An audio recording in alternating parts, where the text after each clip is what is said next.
CTV News with Caroline Van Vlartigan. Good evening. Police in the Dominican Republic have announced the arrest of 2 men in connection with the murder of a 19-year-old Quebecer. Quienes fueron apresados en primera instancia. Police say a preliminary report indicates that 19-year-old Tristan Primo Poitras was shot and killed while riding a motorcycle on a highway in Puerto Plata on Monday. The teen died of a gunshot wound, and today police announced 23-year-old Jordi Junior Severiano and 30-year-old Rangel Maret Rodriguez, both local residents, were arrested and are in custody. They were picked up out of a lineup by Poitras' brother, who police say was with him when he was shot.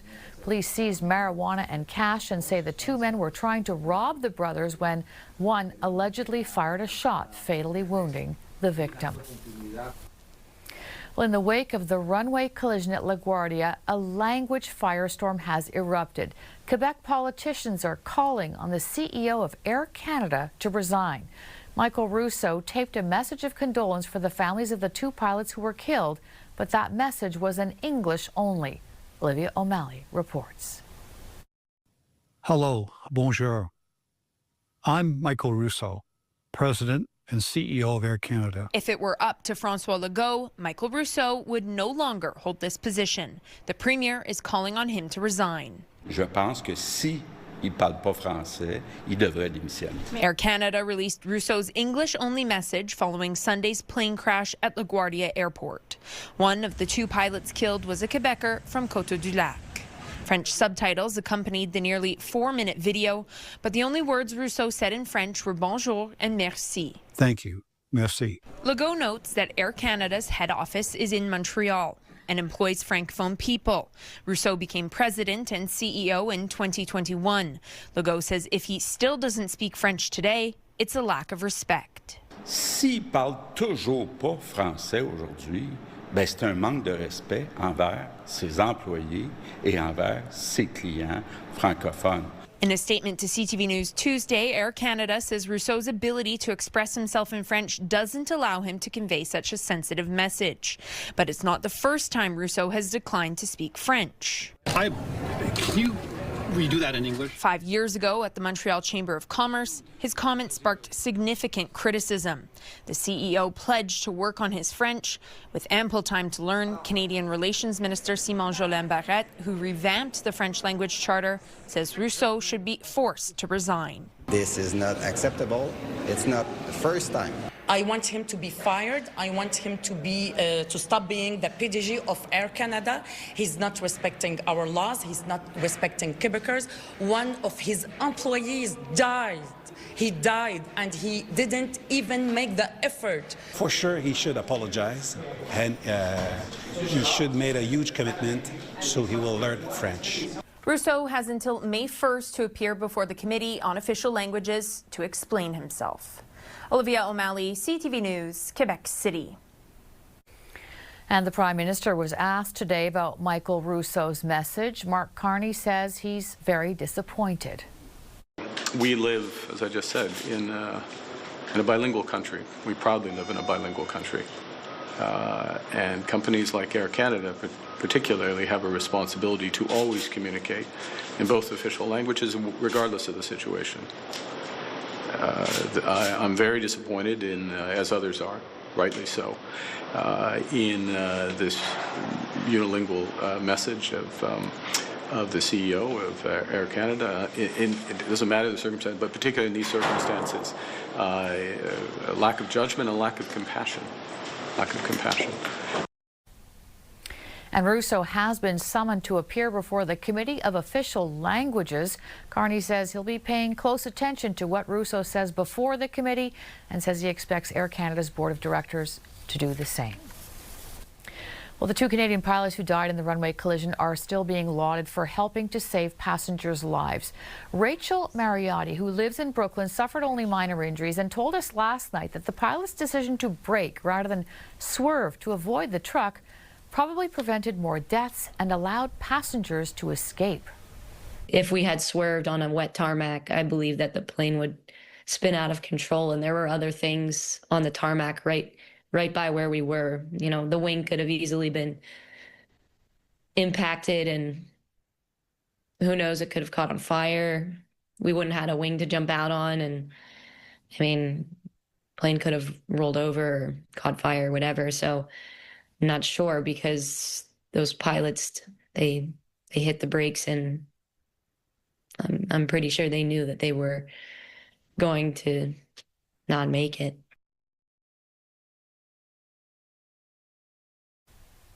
And Mariotti also said that because of the two pilots' actions, a lot of passengers, including Americans like herself, got to go home, and she's very grateful to them and Canadians. Well, on the third day of hearings into Bill 21, it was the turn of English language groups in Quebec to speak. The ruling is expected to take months, but the political ramifications of the case could happen a lot sooner. Here's Kelly Gregg. It's a marquee piece of CAQ legislation. If Bill 21 is upheld, it'll be a victory for the party.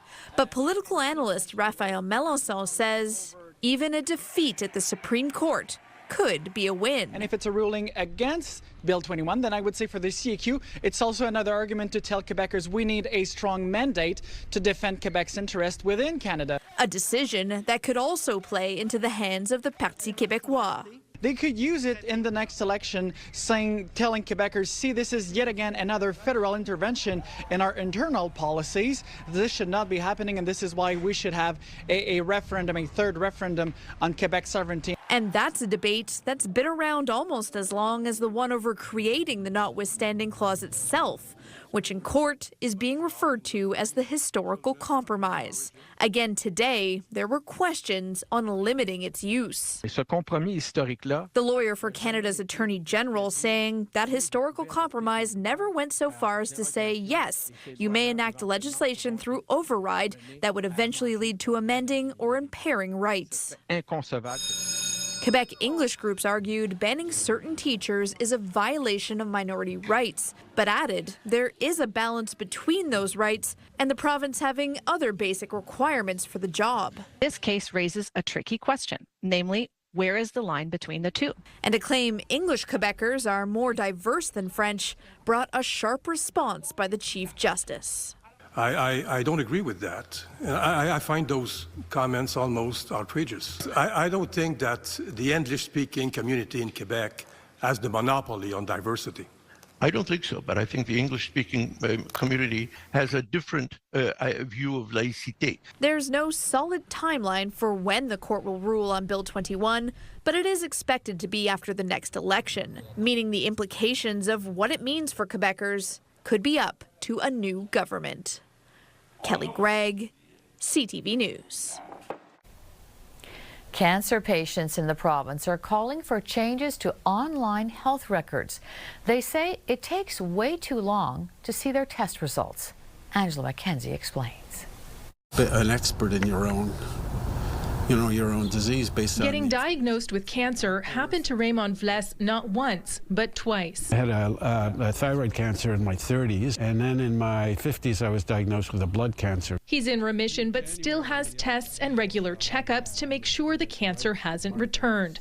Trouble is, the Carnet Santé, a digital health record where patients can access test and imaging results, doesn't show those results until 30 days after they've been sent to their doctor. Do I? Don't I? Do I? Don't I? Vles is part of a patients committee with the Quebec Cancer Coalition trying to change that. He says Quebec is one of the only provinces in Canada where results aren't available to patients immediately, and for many, the wait is brutal. You wait to see the doctor, you wait for the diagnosis, you wait for your treatment to start, and then when your treatment, you wait till it's over, and you wait to see if it works.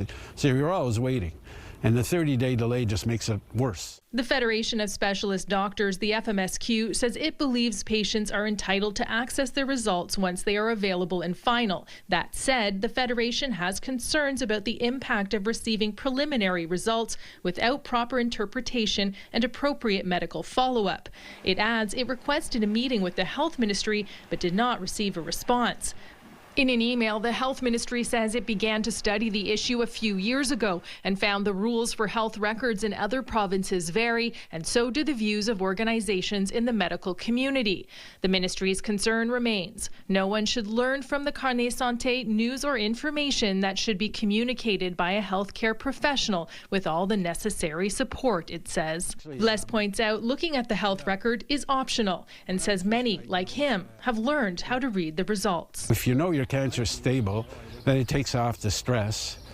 And if there is something that is not good news on the test report, you have time to think about it, get over the emotional shock, and then you can prepare your questions for the doctor and have a much better conversation and be a real partner in your care. Meantime, committee members want specialists and the ministry to sit down with them to look at possible solutions. Angela McKenzie, CTV News. Meanwhile, access to a family doctor remains a challenge for many. So just how difficult is it to get a doctor's note to go back to work? Matt Grillo took a look. At 77 years old, Brian Williams is still working. In January, he hurt his shoulder while on the job and was ordered to be off work for 6 weeks. He started physio and was recovering. But before he could return to work, his boss needed a doctor's note. Knowing he was off for about 6 weeks, knowing that he would have to have a doctor's note, it's like start now and hopefully within 2 or 3 weeks you'd get an appointment. Brian and his wife Karen started looking for a doctor's appointment in early February. Both don't have a family doctor. Since about the first week of February, we have called constantly every second day trying to get an appointment someplace. When you call, there's nothing available, not even within 70 kilometers of our house. The couple kept on trying. They went on Click Santé and repeatedly called 811. One day we sat 24 hours and just kept with 2 telephones, a cell phone and a house phone, redialing. Then when we finally got through, they said, well, we'll call you within 72 hours. I can't understand. They always say there's nothing available. There's nothing available. There's got to be something somewhere. Earlier this week, an appointment opened up, and Brian got a doctor's note saying he could return to work after nearly 2 months of waiting. On the other hand, they're wondering why the ERs are so overloaded. You have no choice. If you can't get an appointment there, what do you do? So much frustration and stress. Brian says he just wants to put it behind him and get back to work. Matt Grillo, CTV News. 5 people were arrested by provincial police today for a murder at Bordeaux prison last spring. 22-year-old Sid Ahmed Moualik was assaulted in a common area of the prison last April 28th and died in hospital 10 days later. The 5 arrested are to appear before a judge by video conference tomorrow and may face charges including first-degree murder, conspiracy to commit murder, and aiding and abetting. A warning today from Montreal public health officials. They say school violence is on the rise, reversing years of decline. A new report finds 4 in every 10 students say they've experienced some form of violence, and girls are affected more. It cites insults, threats, and physical aggression in classrooms and on social media. The report drew reaction, I should say, at the National Assembly. Those are such fundamental values in our society, equality between men and women. It has to be taught in our schools. A Quebec man has been charged with allegedly taking part in a grandparent scam targeting American seniors. U.S. officials say 36-year-old Jimmy Yilimaki was arrested in Nicaragua and sent to Vermont, where he was ordered detained pending a trial. Yilimaki, along with 23 others arrested a year ago, is alleged to have defrauded seniors in more than 40 states of more than $21 million. Today's Holocaust commemoration at Vanier College was canceled because of safety concerns. The event was part of the symposium on the Holocaust and genocide, and Vanier officials say there was no direct threat, but the decision was made as a precaution because of the current war in the Middle East. A Holocaust survivor who was to speak at the event calls that decision cowardly. And anti-Semitism is a late sleeper. It just takes bad situations and wars and hatred to have it rise to the surface, and that's what we're seeing today. A new date has been announced for the event. And residents of Dollar des Ormeaux met with police tonight about public safety in their West Island community. The meeting comes after a recent rash of home invasions, especially in the eastern part of the city. But recently, a few suspects were arrested, and police believe they are the main, if not the only, perpetrators. Dollard's, mayor took the opportunity to remind people about some very basic home safety tips. First of all, secure your own home, right? Step one is yourself, your tes biens, like your goods, the things that you own. The home, lock it up. Cameras, always tell a neighbor if you're going to be away, you know, the basic stuff like that. But also in the city of Dollar des Ormeaux, we have a program called the Neighborhood Watch Program, where neighbors get together and they all look out for one another and they look out for their homes. Meanwhile, one U.S. company says new data reveals that nearly 1/5 of Canadians still have a key to a previous property, and even more, 44% fail to change their locks after moving into a new property. They say that data suggests that millions of Canadians could be unwittingly compromising their home security. Well, Quebec is planning to change the way that welcome tax is collected from some home sales. The goal is to end the double welcome tax on a home. So if a couple separates and one party wishes to buy back a house from the other, more than a year later, they would not have to pay a second, even higher welcome tax due to increased value of the home. Bill 22 also aims to abolish the tax exemption granted to properties defined as the primary residence to a person designated as a minister of religion. Community groups in the West Island are asking for more stable funding from the province. They say the West Island is seen as being less vulnerable, and that can lead to less funding. They're part of a provincial movement calling themselves Community at the End of Its Rope. It's the whole community sector, whether it's mental health, whether it's housing, cultural diversity, all of them, we tend to have very low funding. So as a Table de Quartier, we're here today to advocate for our partners, the community orgs who actually do offer services, so that our community workers don't stretch themselves out too thin, giving those services to the population who really needs it. The Montreal Victoire played the Minnesota Frost tonight and skated away with another win. Catherine Dubois opened up the scoring for the Victoire late in the second period, but the Victoire added 2 more in the third, with both Hailey Skimura and Lena Ljungblom adding a goal. And goalie Anne-Renée Desbiens froze out the Frost with a shutout. The Victoire now sits at 43 points, just behind the Boston Fleet. Meantime, Captain Marie-Philippe Poulin is out for at least 2 more weeks with a leg injury. And still to come, the Royal Mount is no longer a dog-friendly zone, and it seems some owners have only themselves to blame. Download the CTV News app and stay on top of local stories as they unfold. Increasing number of abandoned buildings. Customize your feed and watch live wherever you are. CTVMontreal.ca, your home for news.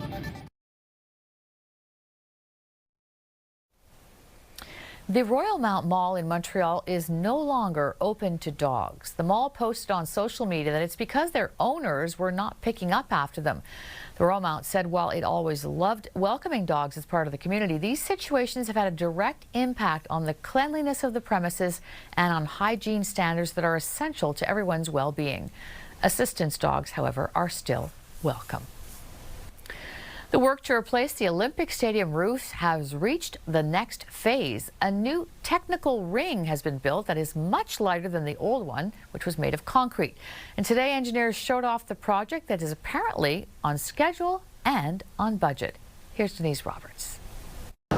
These days, the Olympic Stadium is an open-air amphitheater and a major construction site where more than 200 workers are putting the pieces together to make way for a new roof. Overseeing it all is Nadir Genfood. The second phase of the project was dismantling of the old technical ring and the installation of the new technical ring. So far, we've been able to complete it in the past weeks, on time and on budget. That's no small feat, especially in a stadium notorious for cost overruns. It was also challenging given the sheer weight of the old technical ring. When we were dismantling the existing technical ring, each piece could weigh as much as 120 tons, which is the equivalent of a small house that we're moving, and we have to do that 38 times inside the arena. The new technical ring is a steel structure with aluminum cladding, which makes it 5 times lighter than the concrete one. It will house equipment such as ventilation and lighting and a new sound system. Quebec has invested over $870 million in the project, saying it will boost the local economy and allow the stadium to open year-round. What we expect is to have a stadium that will be able to operate 365 days per year, to have a stadium that can host events of a really large scale. The new roof is expected to be completed in 2028. The roof will not be retractable, but will have panels where the light can come through. And most importantly, the engineers say it will have a much longer lifespan than the last one. Genfood said the materials for the roof were chosen with Montreal's weather in mind. Being in Montreal, we have to worry about the snow, we have to worry about ice. We've made sure to choose the materials that can resist impact. The next step will be to build the new roof on towers inside the stadium, a new chapter for a storied structure. Denise Roberts, CTV News. And still to come, it was 50 years ago this summer, and a new exhibition takes us back to the Games of '76. Menswear provided by Ernest. Elevate your style with Ernest. For breaking news and local news that matters to you, download the CTV News app right now by scanning the QR code on your screen using your smartphone. Or you can also go to our website, ctvnewsmontreal.ca. Weather brought to you by Gratian Scaff. Second pair is a gift event including designer frames. A second pair free for a limited time. Well, another spring day where we're talking about snow. That's right. We are seeing some flurries this evening, and it's going to change over into a freezing rain and rain tomorrow morning. That could impact our commute. Details in a moment. In addition to that, our temperatures are still not where they should be this time of the year. We're seeing 1 as a daytime high when we typically see a high of 5 degrees. Now, putting our futurecast into motion, we can see that there is a system that is over Montreal at this time, and it looks like it's going to transition from snow into freezing rain in the next couple of hours, and that'll continue into our early morning hours, and at one point it could transition as well into rain. So Environment and Climate Change Canada has us under a special weather statement, just reminding folks that the roads will be slippery. There could be some delays to your morning commute, so take your time. It's not worth causing an accident. Later in the day, we are seeing cloudy skies and the potential of a few showers as well. There is a spotty system that we are just on the edge of, and we could continue to see cloudy skies into the evening, some clearing into the early morning hours, and that is ahead of a beautiful sunny day that we have in store for Friday, and certainly we're going to appreciate it after the wintry bag of snow and rain and freezing rain that we're going to be dealing with. So that's the good news there. We are seeing between 1 to 4 centimeters of light snow. Tomorrow morning, we start the day off at the freezing mark, and we're expecting to see a daytime high of 7 degrees. So it will be on the warmer side, in addition to the 5 millimeters of freezing rain and potentially rain that we'll be seeing. In our longer range forecast, we are not done with precipitation, that's for sure, but let's celebrate the fact that Friday will be very sunny, but on the cooler side. We've got a mix of sun and clouds over the weekend. Monday starts with some showers, but a nice daytime high of 9 degrees. We could see some flurries around 6 centimeters on Tuesday. We're also anticipating a rain-snow mix come Wednesday. And finally tonight, for those who remember it, it was an epic event. The 1976 Summer Olympic Games were here in Montreal, and now they're the subject of a new exhibit at the McCord Museum. Tonight, the iconic logos of the Games, along with photos and videos of the Olympics, were the focus of a vernissage. Half a century later, some said their memories of the Games are an indelible part of their youth. It was a nice summer, but we spent all our time inside in the basement watching the games on television because it was the first time it was so well broadcasted.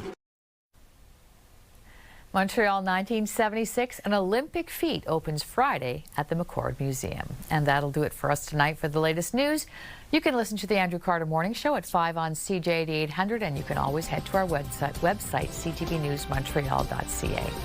Thanks for joining us. Have a good night.